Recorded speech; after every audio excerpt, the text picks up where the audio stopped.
13장. 어떤 사람들이 예수님께 와서 빌라도가 갈릴리 사람들을 죽여 그 피가 저희의 드릴 희생제물과 뒤범벅이 되었다는 소식을 전해주었습니다. 예수님께서는 그들에게 대답하셨습니다. 너희는 이 갈릴리 사람들이 이런 고난을 당했다고 해서 다른 갈릴리 사람들보다 더 큰 죄인이라고 생각하느냐? 그렇지 않다. 내가 너희에게 말한다. 너희도 회개하지 않으면 이와 같이 망할 것이다. 또 실로암 탑이 무너져 죽은 18명의 사람들이 예루살렘에 사는 다른 모든 사람보다 더 악한 죄인이라고 생각하느냐? 그렇지 않다. 내가 너희에게 말한다. 너희도 회개하지 않으면 이와 같이 망할 것이다. 예수님께서 이런 비유를 말씀하셨습니다. 어떤 사람이 무화과나무 한 그루를 자신의 포도밭에 심었다.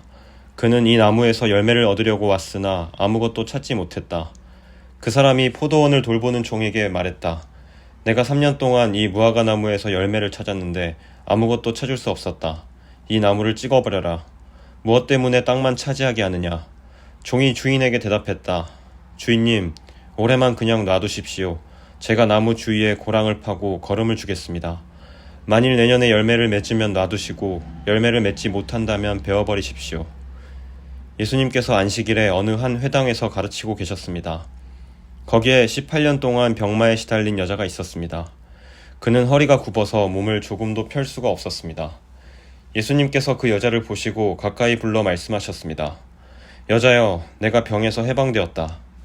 예수님께서 그에게 손을 얹으시자 그 즉시 여인이 똑바로 일어서서 하나님을 찬양하였습니다. 예수님께서 안식일에 병을 고치셨기 때문에 회당장이 화가 나서 사람들에게 말했습니다. 일하는 날이 6일이 있습니다. 이런 날에 와서 병을 치료받으시오. 안식일에는 안 됩니다. 주님께서 대답하셨습니다. 위선자들아, 너희는 안식일에 소나 나귀를 외양간에서 풀어내어 끌고 가서 물을 마시게 하지 않느냐? 그런데 이 여자는 아브라함의 딸로서 18년 동안 사탄에 매여 있었다. 안식일에 이 사람의 매임을 풀어주어야 하지 않겠느냐? 예수님께서 이 말씀을 하시자 예수님을 반대하던 사람들이 모두 부끄러워했고 모든 사람들은 예수님께서 행하신 영광스러운 일을 보고 기뻐했습니다. 예수님께서 말씀하셨습니다. 하나님 나라는 무엇과 같으며 무엇에 비교할 수 있을까? 하나님 나라는 어떤 사람이 자신의 밭에 가지고 가서 뿌린 겨자씨와 같다. 그 씨가 자라고 나무가 되어서 공중의 새들이 그 가지에 둥지를 틀었다. 예수님께서 또 말씀하셨습니다. 하나님 나라를 무엇에 비교할 수 있을까? 하나님 나라는 마치 누룩과 같다. 어떤 여자가 이것을 가져다가 밀가루 3말에 섞으니 전체가 부풀게 되었다. 예수님께서 예루살렘으로 향하여 가시던 중 각 도시와 마을을 두루 지나셨습니다. 어떤 사람이 예수님께 물었습니다. 주님, 구원받을 사람은 적습니까? 그러자 예수님께서 말씀하셨습니다. 좁은 문으로 들어가려고 힘써라. 내가 너희에게 말한다. 많은 사람들이 그곳으로 들어가려고 하지만 들어갈 수 없을 것이다. 일단 집주인이 일어나서 문을 닫아버리면 너희가 밖에 서서 문을 두드리며 주인님 문을 열어주십시오 하고 말할 것이다. 그러면 그가 대답할 것이다.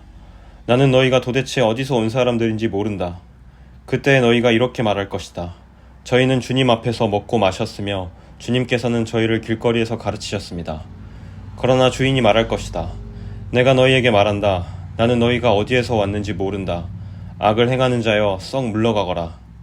아브라함과 이삭과 야곱과 그리고 모든 예언자들이 하나님 나라에 있는데 너희만 밖으로 쫓겨난 것을 볼 때 너희가 슬피 울며 이를 갈 것이다. 사람들이 동서남북 사방으로부터 와서 하나님 나라의 잔치자리에 앉을 것이다. 보아라, 꼴찌가 첫째가 되고 첫째가 꼴찌가 될 사람도 있다. 그때 어떤 바리새파 사람들이 예수님께 와서 말했습니다. 이곳을 떠나십시오. 헤롯이 선생님을 죽이려고 합니다. 예수님께서 그들에게 말씀하셨습니다. 가서 그 여우에게 말하여라. 오늘과 내일은 내가 마귀를 쫓아내고 병을 고칠 것이다. 그리고 3일째 되는 날에 내 일을 이룰 것이다. 그러나 오늘과 내일 그리고 그 다음 날에도 나는 내 갈 길을 가야 한다. 예루살렘 밖에서 예언자가 죽을 수 없다. 예루살렘아, 예언자들을 죽이고 너에게 보낸 사람들을 돌로 친 예루살렘아. 암탉이 날개 아래에 병아리를 품듯이 내가 내 자녀들을 모으려고 여러 번 노력하지 않았더냐. 그런데 너희는 원하지 않았다. 보아라, 너희의 집은 무너질 것이다. 내가 너희에게 말한다. 너희가 주의 이름으로 오시는 이가 복이 있다 라고 말하게 되는 날까지 너희가 나를 보지 못할 것이다. 14장. 안식일에 예수님께서 음식을 드시러 어느 한 바리새파 지도자의 집에 들어가셨습니다. 사람들이 예수님을 가까이서 지켜보고 있었습니다. 그때 수종병 환자 한 사람이 예수님 앞에 나타났습니다. 예수님께서 율법학자들과 바리새파 사람들에게 말씀하셨습니다. 안식일에 병을 고치는 것이 옳으냐, 옳지 않느냐. 그러자 사람들은 잠잠했습니다. 예수님께서 병자를 붙잡고 그를 고쳐주셨습니다. 그리고 그를 보냈습니다. 예수님께서 바리새파 사람들과 율법학자들에게 말씀하셨습니다. 만일 너희 아들이나 소가 안식일에 우물에 빠졌다면 즉시 끌어내지 않겠느냐. 사람들은 아무런 대답도 할 수 없었습니다. 예수님께서 초대받은 손님들이 서로가 윗자리를 차지하려는 것을 보시고 비유를 들어 말씀하셨습니다. 어떤 사람의 결혼잔치에 초대받았을 때 윗자리에 앉지 마라. 혹시 너보다 귀한 손님이 초대받았을 경우 너희를 잔치에 초대한 주인이 와서 말할 것이다. 자리를 이분에게 내주십시오. 그러면 너희는 부끄러워하면서 끝자리로 내려가야 할 것이다. 너희가 초대를 받으면 끝자리로 가서 앉아라. 그러면 너를 초대한 주인이 와서 말할 것이다. 친구여, 윗자리로 올라 앉으시오. 그러면 다른 모든 잔치 손님들이 보는 앞에서 영광을 얻을 것이다. 자신을 높이는 사람은 낮아지고 자신을 낮추는 사람은 높아질 것이다. 예수님께서 초대한 사람에게도 말씀하셨습니다. 너는 점심이나 저녁을 차려놓고 내 친구들, 형제들, 친척들, 그리고 부유한 이웃들을 초대하지 마라. 이들은 너를 도로 초대하여 보답을 한다. 오히려 잔치를 베풀 때는 가난한 사람들, 걷지 못하는 사람들과 다리를 저는 사람들과 보지 못하는 사람들을 초대하여라. 그러면 너희에게 복이 있을 것이다. 그들은 내게 되갚을 것이 없다. 너는 의인들이 부활할 때 보상을 받을 것이다. 예수님과 같이 식사를 하던 사람 중에 한 사람이 이 말씀을 듣고서 예수님께 말했습니다. 하나님 나라의 잔치 자리에 앉을 사람은 참으로 복이 있습니다. 예수님께서 그에게 말씀하셨습니다. 어떤 사람이 큰 잔치를 베풀고 많은 사람들을 초대하였다. 시간이 되었을 때 그 사람은 종을 보내어 초대한 사람들에게 알렸다. 준비가 다 되었으니 오십시오. 그러나 그들은 모두 한결같이 핑계를 대기 시작했다. 첫 번째 사람이 말했다. 내가 밭을 샀는데 가서 둘러봐야 합니다. 부디 양해해 주십시오. 또 한 사람이 말했다. 나는 소 10마리를 샀는데 이것들을 보러 가는 길입니다. 부디 양해해 주십시오. 세 번째 사람이 말했습니다. 나는 지금 장가를 들어서 갈 수 없습니다. 종이 돌아와서 주인에게 이 사실을 알렸다. 그러자 집주인이 화가 나서 말했다. 당장 가서 동네의 길과 골목을 다니며 가난한 사람, 걷지 못하는 사람, 보지 못하는 사람, 다리를 저는 사람들을 데려오라. 그 후에 종이 말했습니다. 주인님, 말씀하신 것들을 다 했습니다만 아직도 자리가 비어 있습니다. 그러자 주인이 종에게 말하였다. 큰 길과 골목길을 돌아다니며 사람들을 오게 하여 내 집을 채워라. 내가 너희에게 말한다. 먼저 초대받았던 사람들은 아무도 내 잔치를 맛보지 못할 것이다. 많은 사람들이 예수님과 함께 길을 가고 있었습니다. 예수님께서 이들에게 돌아서서 말씀하셨습니다. 누구든지 내게로 오면서 자신의 아버지, 어머니, 아내, 자녀, 형제 혹은 자매를 미워하지 않으면, 그리고 더 나아가 자신의 목숨까지도 미워하지 않으면 내 제자가 될 수 없다. 누구든지 자기 십자가를 지고 나를 따르지 않는 사람은 내 제자가 될 수 없다. 너희 가운데 한 사람이 탑을 세우려고 하는데 우선 앉아서 이 일을 완성하는데 얼마의 비용이 들지 따져볼 것이 아니냐. 만일 기초공사만 하고 완성할 수 없게 되면 보던 사람들이 모두 너를 비웃기 시작할 것이다. 그리고 이 사람이 공사를 시작만 하고 끝내지는 못했다 라고 말할 것이다. 만일 어떤 임금이 다른 왕과 전쟁을 하러 나갈 때 우선 앉아서 10,000명 군사로 20,000명의 군사를 이끌고 오는 자를 이길 수 있을지 헤아려 보지 않겠느냐. 이길 수 없다면 아직 적군이 멀리 있을 때 특사를 보내어 평화조약을 제의할 것이다. 이와 같이 너희 가운데 누구든지 가지고 있는 모든 것을 버리지 않으면 내 제자가 될 수 없다. 소금은 좋은 것이지만 만일 그 맛을 잃어버리면 무엇으로 다시 짠맛을 내겠느냐. 그것은 땅에도 거름에도 아무 쓸모없어 밖에 던져질 것이다. 들을 귀 있는 사람은 들어라. 15장.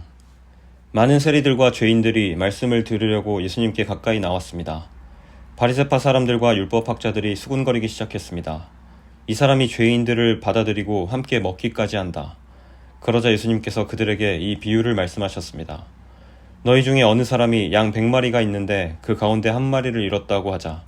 그러면 그는 99마리의 양을 들판에 남겨두고 잃은 양을 찾을 때까지 찾아다닐 것이 아니냐. 그리고 양을 찾으면 양을 어깨에 메고 기뻐할 것이다. 집으로 돌아오는 길에 친구들과 이웃을 불러 말할 것이다. 함께 기뻐하자. 잃었던 양을 찾았다. 내가 너희에게 말한다. 하늘에서는 회개할 필요가 없는 99명의 의인보다 회개하는 죄인 1명을 두고 더 기뻐할 것이다. 어떤 여자가 10개의 드라크마를 가지고 있다가 하나를 잃어버렸다고 하자. 그러면 등불을 켜고 온 집안을 쓸며 찾을 때까지 자세히 뒤지지 않겠느냐? 그러다 찾으면 친구들과 이웃들을 불러 말할 것이다. 나와 함께 기뻐하자. 잃었던 드라크마를 찾았다. 내가 너희에게 말한다. 이처럼 회개하는 죄인 한 사람을 두고 하나님의 천사들이 크게 기뻐할 것이다. 예수님께서 말씀하셨습니다. 어떤 사람에게 2 아들이 있었다. 그런데 작은 아들이 아버지에게 말했다. 아버지, 제가 받을 몫의 재산을 주십시오. 그러자 아버지는 재산을 2 아들에게 나누어 주었다. 며칠 뒤에 작은 아들은 모든 재산을 모아서 먼 마을로 떠나버렸다. 거기서 그는 방탕한 생활을 하다가 재산을 다 날려버렸다.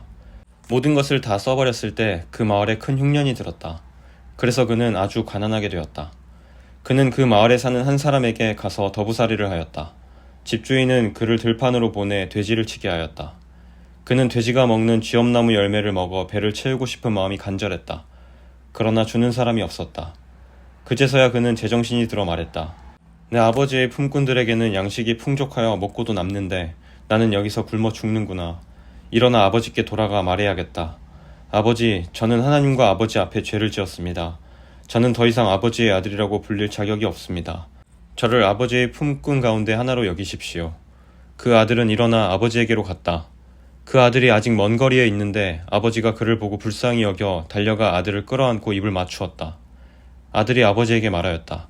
아버지, 저는 하나님과 아버지 앞에 죄를 지었습니다. 저는 아버지의 아들이라고 불릴 자격이 없습니다. 그러나 아버지는 종들에게 말했다. 서둘러 가장 좋은 옷을 가져와서 아들에게 입혀라. 또 손가락에 반지를 끼워주고 발에 신발을 신겨라. 그리고 살진 송아지를 끌고 와서 잡아라. 우리가 함께 먹고 즐기자. 내 아들이 죽었다가 다시 살아났고 잃어버렸다가 다시 찾았다. 그래서 그들은 함께 즐기기 시작하였다. 그때 큰아들은 밭에 있었다. 그가 돌아와 집 가까이에 다가왔을 때 음악 소리와 춤추는 소리를 들었다. 그는 종 하나를 불러 무슨 일인지를 물어보았다. 종이 아우님이 돌아오셨습니다. 무사히 건강하게 아우님이 돌아왔기 때문에 주인 어른께서 살진 송아지를 잡았습니다. 하고 대답했다. 큰 아들이 화가 나서 집에 들어가려고 하지 않았다. 그의 아버지가 밖으로 나와 큰아들을 달랬다. 큰아들은 아버지에게 말했다. 보십시오. 저는 수년 동안 아버지를 섬겨왔습니다. 그리고 한 번도 아버지의 명을 어기지 않았습니다. 그런데 아버지께서는 한 번도 저를 위해 친구들과 즐기라고 염소새끼 한 마리도 주신 일이 없었습니다. 그런데 청녀들과 함께 아버지의 재산을 다 써버린 아들이 집에 돌아오니까 아버지께서는 그를 위해 살진 송아지를 잡으셨습니다. 아버지가 그에게 말했다. 아들아, 너는 언제나 나와 함께 있었으니 내가 가진 모든 것이 내 것이 아니냐. 내 동생은 죽었다가 다시 살아났고 잃었다가 다시 찾았으니 우리가 즐거워하고 기뻐해야 하지 않겠느냐.